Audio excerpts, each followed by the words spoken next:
Hello class 8th welcome students. Allen public school Netrana की online classes Elon educare में आप सबका स्वागत है। आज हम आपका जो ज्योग्राफी का सेकंड चैप्टर चल रहा था उसका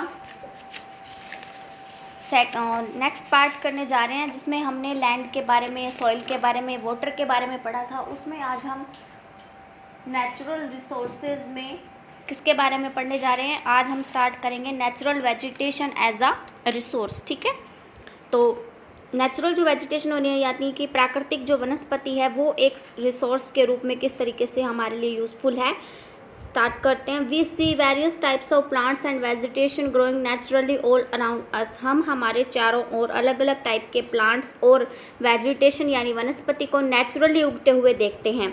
we see them in the form of forest. हम उन्हें किस किस फॉर्म में देख सकते हैं? जंगल की फॉर्म में, ग्रास लैंड्स की फॉर्म में, शर्ब्स होते हैं छोटी झाड़ियों के रूप में, and various types of herbs and trees, और बहुत ही अलग अलग प्रकार की जड़ी बूटियों और पेड़ों के रूप में हम उन्हें देख सकते हैं। They not only provide us with timber but also numerous useful products as well as aesthetic beauty. ठीक है, वो ना सिर्फ हमें लकड़ी प्रोवाइड करवाते हैं बल्कि उसके साथ साथ बहुत सारी और भी यूज़फुल चीज़ें और यूज़फुल प्रोडक्ट प्रोवाइड करवाते हैं, और उसके साथ साथ वो हमें एक कलात्मक ब्यूटी भी प्रोवाइड करवाते हैं। यानी बहुत ही सुंदर होता है ये दृश्य नेचुरल वेजिटेशन का। Plants and trees produce oxygen that we need to breathe. Plants और जो ट्रीज हैं वो ऑक्सीजन प्रोड्यूस करते हैं जो हमें सांस लेने में मदद करती है। They also protect the soil and act as shelter belts. ये सोइल को भी प्रोटेक्ट करते हैं और एक वात रोधक की तरह काम करते हैं। Help in storing underground water and provide essential products for our everyday needs. Underground water को स्टोर करने में हेल्प करते हैं और जो हमारी हर रोज़ की कुछ ज़रूरतें होती हैं उनके लिए इसेंशियल कुछ ज़रूरी प्रोडक्ट्स भी हमें प्रोवाइड करवाते हैं। यानी ऐसी बहुत सी चीज़ें हैं जो हमें हर रोज़ ज़रूरत पड़ती है, जिनकी ऐसे प्रोडक्ट्स भी हमें नेचर के थ्रू प्रोवाइड करवाए जाते हैं। Distribution of natural vegetation. अब हम प्राकृतिक वनस्पति का वितरण देखेंगे, कहाँ किस तरीके की चीज़ें किस एरियाज़ में किस टाइप में पाई जाती हैं। The growth of different types of vegetation mainly depends on moisture and temperature. जो वेजिटेशन का अलग अलग टाइप बनते हैं उसकी ग्रोथ दो चीज़ों पे डिपेंड करती है, एक तो मॉइस्चर यानी कि नमी पर, और एक वहाँ की टेम्परेचर पे। Depending on the about two factors the 4 types of vegetation are. ये जो 2 फैक्टर्स बताए गए हैं मॉइस्चर और टेम्परेचर, इसके अनुसार जो वेजिटेशन है वो 4 तरीके की पाई जाती है। Number 1 forest, number 2 grass lands, number 3 shops और नंबर 4 टुंड्रा। ठीक है, फर्स्ट होते हैं forest areas receiving very heavy rainfall and has various types of trees. ऐसे स्थानों पर फॉरेस्ट होते हैं जहाँ पे बहुत ही हैवी रेनफॉल होती है, बहुत ज़्यादा भारी बारिश होती रहती है, और वेरियस टाइप्स ऑफ ट्रीज़, और वहाँ पे बहुत सारे अलग अलग तरीके के पेड़ मिलते हैं हमें। ग्रास लैंड्स होते हैं areas which receive moderate rainfall. Grass lands यानी घास वाली ज़मीन होती है, वो ऐसे स्थानों पर पाए जाते हैं जहाँ पे हमें सिर्फ कम मात्रा में बारिश प्रोवाइड होती है, या बारिश जो है वो बहुत ही कम रिसीव होती है, मतलब फुल से थोड़ा हैवी रेनफॉल से थोड़ा कम प्रोवाइड होती है। फिर शॉप्स हैं, जैसे वो होती है छोटी झाड़ियाँ। Areas which receives low rainfall having thorny shrubs, जो मतलब ऐसे एरियाज जो लो रेनफॉल को रिसीव करते हैं और यहाँ पर कंटीली झाड़ियाँ पाई जाती हैं। टुंड्रा जो होता है sparse vegetation in cold polar regions mainly consisting of mosses and लिंचेंस।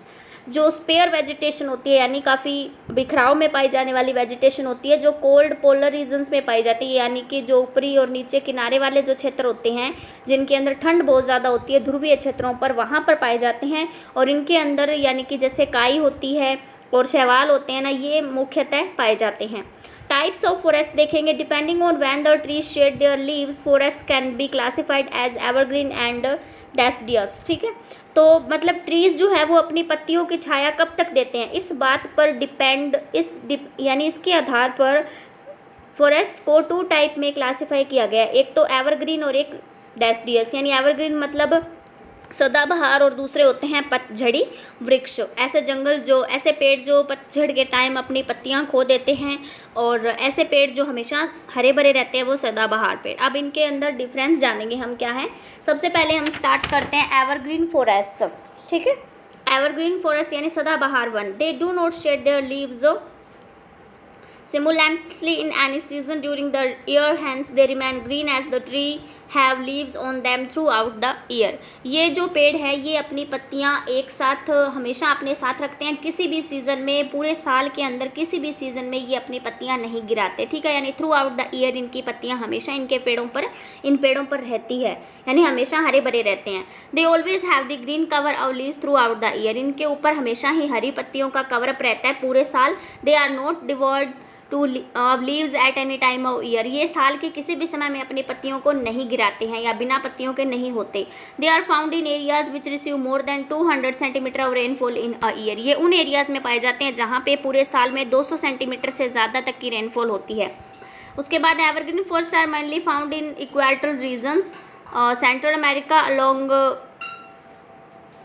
ओरिनको and Amazon rivers and the Congo basin of Africa. ये एवरग्रीन जो फॉरेस्ट हैं, जो सदाबहार वन है, ये कुछ एरियाज़ में पाए जाते हैं, जैसे कि भूमध्य रेखीय जो क्षेत्र है वहाँ पाए जाते हैं, सेंट्रल अमेरिका में, ऑर्कनो में, अमेजन रिवर्स में, कॉन्गो बेसिन ऑफ अफ्रीका में। इंडिया के अंदर ये मेनली पाए जाते हैं नॉर्थ ईस्टर्न हिमालयाज़ और वेस्टर्न घाट वाले क्षेत्रों में।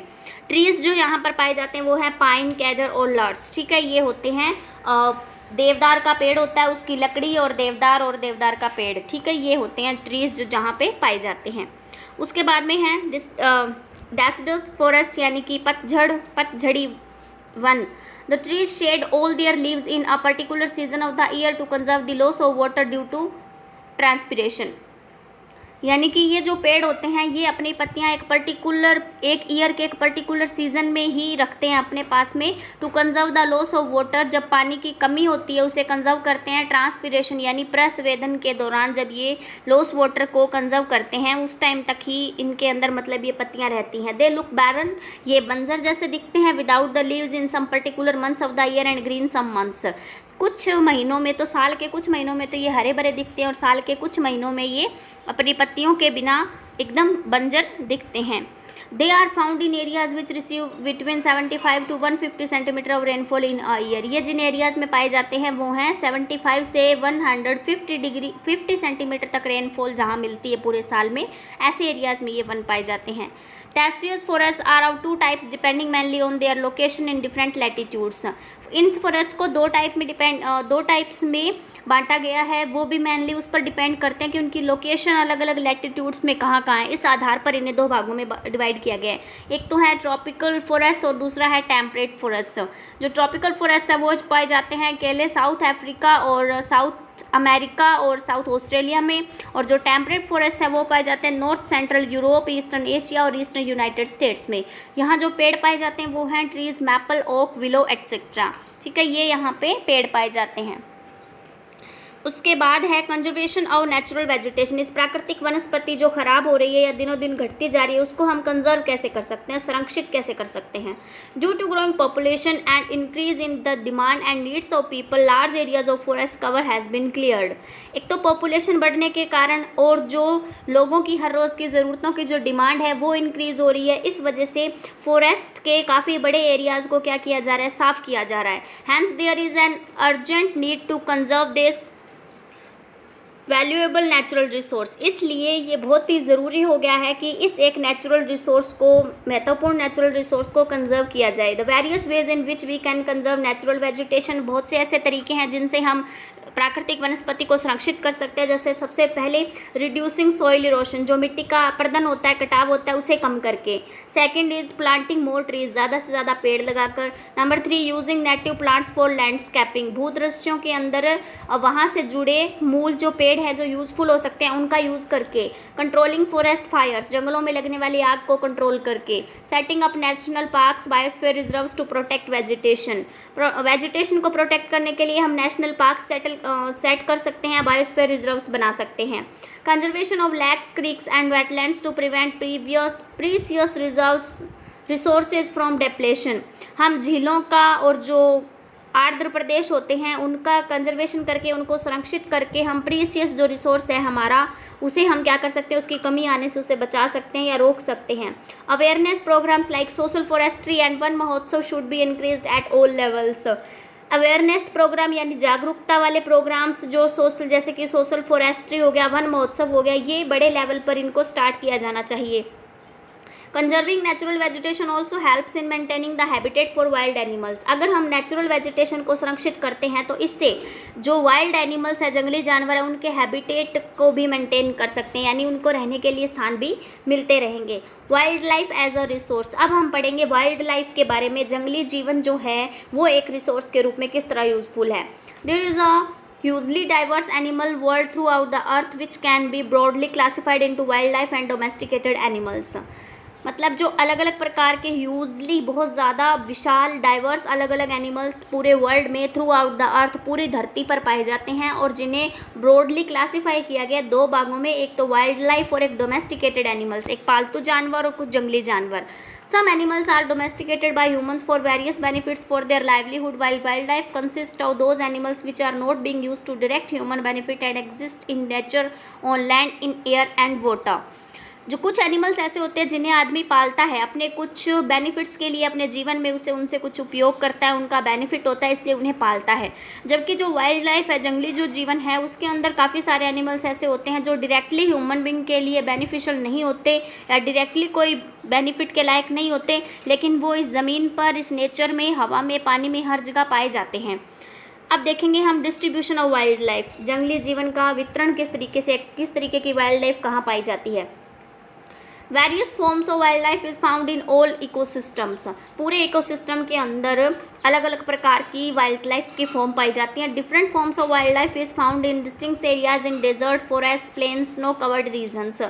वाइल्ड लाइफ की जो फॉर्म्स हैं वो अलग अलग एरियाज़ में अलग अलग होती हैं, जैसे कुछ स्पेशल एरियाज़ में, जैसे डेजर्ट में अलग टाइप की वाइल्ड लाइफ है, फॉरेस्ट में अलग है, प्लेन्स में अलग है और बर्फ़ से ढके हुए क्षेत्रों में अलग है।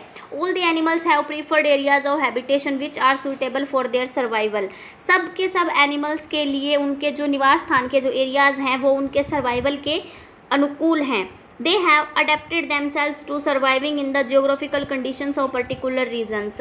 वो क्या करते हैं, उन्होंने मतलब कुछ पर्टिकुलर रीजन, जो जोग्राफिकल कंडीशन, जो भौगोलिक कंडीशंस उनके लिए, उनके सर्वाइविंग के लिए हेल्पफुल है, उनके रहने के लिए उपयोगी है, उन पर्टिकुलर रीजन्स में ही वो रह पाते हैं। जैसे animals adapt themselves to the habitat most suitable for them. Animals उन्हीं हैबिटेट को अपनाते हैं जो उनके लिए रहने के लिए बहुत ज़्यादा सुइटेबल होता है। These areas are occupied by human beings gradually. ये एरियाज उन्हें ह्यूमन बींग्स ग्रेजुअली ऑक्यूपाई करवाते हैं, उन्हें देते हैं। In order to preserve natural heritage of wildlife the protected areas are being developed by different countries so that they have a safe environment for the survival of wildlife and wild animals and forest. Natural heritage जो अपना है, जो प्राकृतिक हमारी संपदा है, जो wildlife है, उसे प्रिजर्व करने के लिए, संरक्षित करने के लिए उसे प्रोटेक्टेड एरियाज़ प्रोवाइड करवाए जाते हैं जो कि अलग अलग कंट्रीज़ में डेवलप किए गए हैं। वो उन्हें क्या देते हैं, एक सेफ़ एनवायरनमेंट देते हैं और वाइल्ड लाइफ, वाइल्ड एनिमल्स और फॉरेस्ट के सर्वाइवल के लिए एक अच्छा सेफ एनवायरनमेंट प्रोवाइड करवाते हैं उन्हें। Various efforts are being made to in order to preserve the plants and animals which are getting extinct due to the change in the environment. बहुत सारे एफर्ट्स किए जा रहे हैं उन प्लांट्स और एनिमल्स को प्रिजर्व करने के लिए, बचाने के लिए, जो कि एनवायरनमेंट में बदलाव की वजह से क्या होते जा रहे हैं, समाप्त होने की कगार पर हैं। About 11,000 species of animals have been declared as endangered species। लगभग 11,000 प्रजातियां, एनिमल्स की प्रजातियों को संकटग्रस्त प्रजाति डिक्लेयर कर दिया गया, यानी वो बिल्कुल ख़त्म होने की कगार पर पहुंच चुकी हैं। इम्पोर्टेंस ऑफ वाइल्ड लाइफ का महत्व। An important role played by wildlife is in the ecological and biological processes which are important for life. जो वाइल्ड लाइफ है वो इकोलॉजिकल और बायोलॉजिकल प्रोसेसेस में एक बहुत ही इंपॉर्टेंट रोल प्ले करती हैं जो कि लाइफ के लिए बहुत ज़्यादा इंपॉर्टेंट है। In the biosphere plants, animals and micro organisms interact with one another. Biosphere के अंदर प्लांट्स, एनिमल्स और जो सूक्ष्म जीव होते हैं वो एक दूसरे के साथ इंटरेक्ट करते हैं। विच sustains and enhances human life, जो ह्यूमन लाइफ को बनाए रखने में और बढ़ाने में हेल्प करते हैं। Hence these ecological processes are important for wildlife, agriculture, forestry, fisheries and other ever supporting life. ये जो इंट्रैक्शन होता है इनका, दीज इकोलॉजिकल प्रोसेसेस, इकोलॉजिकल जो प्रोसेसेस होती है ये इंपॉर्टेंट होती है वाइल्ड लाइफ के लिए, एग्रीकल्चर के लिए, फॉरेस्ट्री के लिए, फिशरीज के लिए और भी दूसरे जो प्रयत्न हैं जो हम लाइफ को सपोर्ट करने में हेल्प करते हैं, उन सभी के लिए ये यूज़फुल होती है। There are several biological processes where wildlife plays important role such as pollination, seed disposal, germination, soil generation, pest control, habitat maintenance। और भी ऐसे बहुत सारे बायोलॉजिकल प्रोसेसेस हैं जो वाइल्ड लाइफ के लिए बहुत ही इम्पोर्टेंट रोल प्ले करते हैं, जैसे कि सबसे पहले परागण, उसके बाद में है सीड डिस्पोजल यानी कि बीज के थ्रू, और जर्मिनेशन होता है अंकुरण करना, सॉइल जनरेशन होती है मिट्टी की जो प्रजनन या उत्पादन होता है, पेस्ट कंट्रोल होता है विनाशकारी जानवरों पे कंट्रोल, और हैबिटेट मेंटेनेंस यानी रहने के निवास स्थान की मेंटेनेंस देना। अब हम पढ़ेंगे इकोसिस्टम के बारे में। It is defined as a complex relationship between all the living resources and residents of an area including all forms of life, plants, animals, birds, fish, microorganisms, people and non living resources, air, water, soil etcetera. ये जो है ना, it is a defined as a complex relationship. इसे एक आप अगर define कर सकते हो इकोसिस्टम को तो इस तरीके से करेंगे, ये एक कॉम्प्लेक्स रिलेशनशिप है सभी लिविंग रिसोर्सेज के बीच में, सारे रेजिडेंट्स एरियाज़ के बीच में, जिसके अंदर सारी लाइफ्स को इंक्लूड किया जाता है, जिसमें प्लांट्स आते हैं, एनिमल्स आते हैं, बर्ड्स आते हैं, फिश आती है, सूक्ष्म जीव आते हैं, इंसान आते हैं, नॉन लिविंग रिसोर्सेज भी आते हैं जैसे हवा, पानी और मिट्टी। All the living and non-living organisms are interdependent and interrelated to one another। सारे के सारे लिविंग और नॉन लिविंग ऑर्गेनिजम्स एक दूसरे पे इंटरडिपेंड करते हैं, यानी एक दूसरे पे डिपेंड करते हैं और एक दूसरे से रिलेटेड हैं।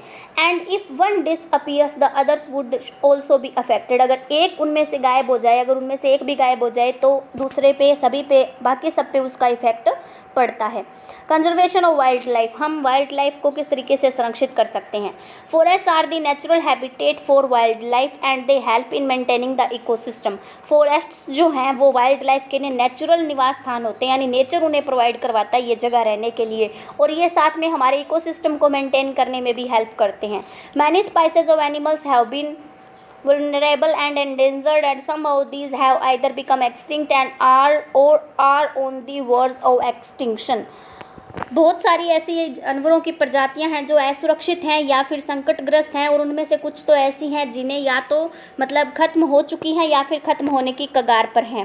Various human activities and natural factors accelerate the process of extinction. बहुत सारी ऐसी ह्यूमन एक्टिविटीज़ भी हैं और कुछ नेचुरल फैक्टर्स भी हैं जो इस एक्सटिंक्शन की जो प्रोसेस चल रही है, यानी इनकी समाप्ति की जो प्रोसेस चल रही है, इसकी गति को और तेज़ कर देता है, यानी इसे और ज़्यादा बढ़ा देते हैं। Factors responsible for loss of wild life में कमी आने के जो फैक्टर्स रिस्पॉन्सिबल हैं वो देखते हैं। Some of the natural and human factors responsible for loss of wildlife के लॉस के लिए जो दो फैक्टर्स रिस्पॉन्सिबल है उसके अंदर नेचुरल भी हैं और ह्यूमन फैक्टर्स भी हैं। सबसे पहले डिफोरेस्टेशन यानी वनों का कटाव। Cutting trees on a large scale in the forest have lead to loss of vegetation which leads to loss of habitat for wild animals. बड़े पैमाने पर पेड़ों की कटाई या जंगलों को काटना वेजिटेशन वनस्पति का भी लॉस करता है और साथ में वाइल्ड जो जंगली जानवर हैं उनके रहने के जो निवास स्थान होते हैं उनमें भी कमी लाता है। पॉचिंग होती है अवैध शिकार। Wildlife animal poaching is mainly done for collection and illegal trading of skin, hides, nails, teeth, horns, feathers etcetera. Some of the animals hunting for the same are lion, tiger, elephant, black buck, deer, crocodile, rhinoceros, snow leopard, ostrich and peacock. Wildlife animals जो हैं उनकी मतलब mainly उनका collection अवैध शिकार के through उनसे मतलब इल्लीगल व्यापार की चीज़ें कलेक्ट की जाती हैं, जैसे उनकी स्किन हो गई, उनका चमड़ा हो गया, नेल्स नाखून हो गए, दांत हो गए, सींग हो गए और उनके पंख फीदर्स, ठीक है। और सम एनिमल्स कुछ ऐसे हैं जिन्हें some of the animals hunted for the same are. कुछ एनिमल्स हैं जिनको इन्हीं चीज़ों के लिए शिकार किया जाता है, जैसे lion, tiger, elephant, black buck, deer, crocodile, rhinoceros यानी कि गेंडा और स्नो लियोपार्ड, ऑस्ट्रिच और पिकॉक। ये कुछ एनिमल्स हैं जिनकी इल्लीगल क्या की जाती है, शिकार किया जाता है, ठीक है। Efforts to conserve wildlife को कंजर्व करने के लिए efforts. Number 1 protection and conservation of national parks और वाइल्ड लाइफ सेंचुरीज और बायोस्फीयर रिजर्व्स को कंजर्व करना चाहिए, संरक्षित करना चाहिए और उन्हें प्रोटेक्ट करना चाहिए। All the above are establish in order to protect not only natural vegetation but wildlife also. ये जो भी नाम हमने अभी लिए, जैसे नेशनल पार्क्स हैं, वाइल्ड लाइफ सेंचुरीज हैं, बायोस्फीयर रिजर्व्स हैं, इन्हें ना सिर्फ केवल नेचुरल वेजिटेशन को प्रोटेक्ट करने के लिए एस्टेब्लिश करना चाहिए बल्कि वाइल्ड लाइफ को प्रोटेक्ट करने के लिए भी इनका यूज़ किया जाना चाहिए। सेकंड है जैसे awareness of programmes such as social forestry and Van Mahotsav should spread among various communities at rural and urban level. जो जागरूकता के प्रोग्राम्स है वो जैसे कि सोशल फॉरेस्ट्री है, वन महोत्सव है, और इन्हें क्या करना चाहिए, वेरियस अलग अलग कम्युनिटीज़ में, चाहे वो ग्रामीण हो या शहरी हो, हर लेवल पे इसे पहुंचाना चाहिए। School children should be taken to visit nature campus for bird watching and nature walks. School के बच्चों को नेचर कैंपस में घुमाने के लिए लेके जाना चाहिए एज अ नेचर वॉक्स और बर्ड वॉचिंग के लिए। Various countries have made stringent laws and declared certain traits related to skin, hides, nails and teeth of wild animals as punishable and illegal। बहुत सारी ऐसी कंट्रीज़ है जिसने कठोर नियम बनाए और ये डिक्लेयर किया है कि जो ट्रेड जानवरों की स्किन से, उनके चमड़े से, उनके नाखूनों से, उनके दांतों से रिलेटेड होंगे, वो वाइल्ड जंगली जानवरों की इन चीज़ों से रिलेटेड होंगे, उन्हें वो व्यापार पनिशेबल और इलीगल घोषित कर दिया गया है। Indian government has banned the killing of endangered birds and animals such as deer, great Indian bustard, peacocks, lion tigers etcetera. Indian government ने भी कुछ संकटग्रस्त पक्षियों और जानवरों को मारने पर बैन लगाया है, जैसे कि deer, great Indian bustard, peacock, lion tigers etcetera. An international convention CITES has been established that lists various species of animals and birds in which trading is prohibited. एक इंटरनेशनल कन्वेंशन है, जैसे CITES नाम है उसका, ये establish की गई है इसलिए कि ये लिस्ट बनाएगी उन स्पाइसेस की, एनिमल्स की और बर्ड्स की, उन प्रजातियों की जिनका व्यापार क्या हो चुका है, वर्जित हो चुका है। उसके बाद में है national park and biosphere reserve. It is a natural area which is created to protect the ecological integrity having one or more ecosystems for present and future generation. जो नेशनल पार्क होते हैं वो ऐसे नेचुरल एरियाज़ होते हैं जो इसलिए create किए जाते हैं ताकि वो इकोलॉजिकल अखंडता को प्रोटेक्ट कर सकें और वन और मोर, एक से ज़्यादा इकोसिस्टम बना सकें प्रेजेंट के लिए और फ्यूचर जनरेशन्स के लिए भी। और जो बायोस्फीयर रिजर्व्स होते हैं वो होते हैं, it is a series two of protected areas. ये प्रोटेक्टेड एरियाज़ की एक सीरीज़ होती है जो कि लिंक होते हैं ग्लोबल नेटवर्क से, intended to demonstrate relationship between development and conservation. ये क्या करते हैं, जो रिलेशनशिप होता है डेवलपमेंट और कंजर्वेशन के बीच में, उसे डेमोन्स्ट्रेट करते हैं। ठीक है, उसके बाद में है CITES के बारे में जानते हैं। इसकी फुल फॉर्म होती है the convention on international trade in endangered species of wild flora and fauna। It is an international agreement between governments of various countries। ये अलग अलग देशों की गवर्नमेंट्स के बीच में एक इंटरनेशनल एग्रीमेंट है। Its main aim is to ensure that international trade in various wild animals and plants does not threaten their survival। इसका जो मुख्य उद्देश्य है वो ये साबित करना है कि जो इंटरनेशनल ट्रेड है, जो इंटरनेशनल व्यापार है, उसके अंदर वाइल्ड एनिमल्स और प्लांट्स, उनसे उनका सर्वाइवल नहीं छीना जाएगा। ठीक है, उसके बाद में है the World Wide Fund for Nature WWF। It is an international non government organisation which works for various issues related to conservation, research and restoration of environment. ये एक इंटरनेशनल नॉन गवर्नमेंट ऑर्गेनाइजेशन है जो कि अलग अलग issues पे work करती है, और वो इश्यूज़ कंजर्वेशन से रिलेटेड होते हैं, रिसर्च से रिलेटेड होते हैं और रिस्टोरेशन करते हैं इन्वायरमेंट का। It is the world's largest conservation organization having more than 50 lakh supporters worldwide working in more than 100 countries। ये वर्ल्ड की सबसे बड़ा कंजर्वेशन प्रोग्राम ऑर्गेनाइजेशन है जिसके अंदर कम से कम 50 लाख से ज़्यादा सपोर्टर्स पूरे वर्ल्ड के अंदर काम करते हैं। मोर देन 100 कंट्रीज़, लगभग सैकड़ों 100 से ज़्यादा कंट्रीज़ इसके अंदर शामिल है। ठीक है, तो ये आपका चैप्टर है स्टूडेंट्स, इसको आपको रीड करना है। ओके, और साथ में जो भी होमवर्क आपको सेंड किया जाता है उसको आप टाइम टू टाइम करते रहिए। Okay, thanks and have nice day.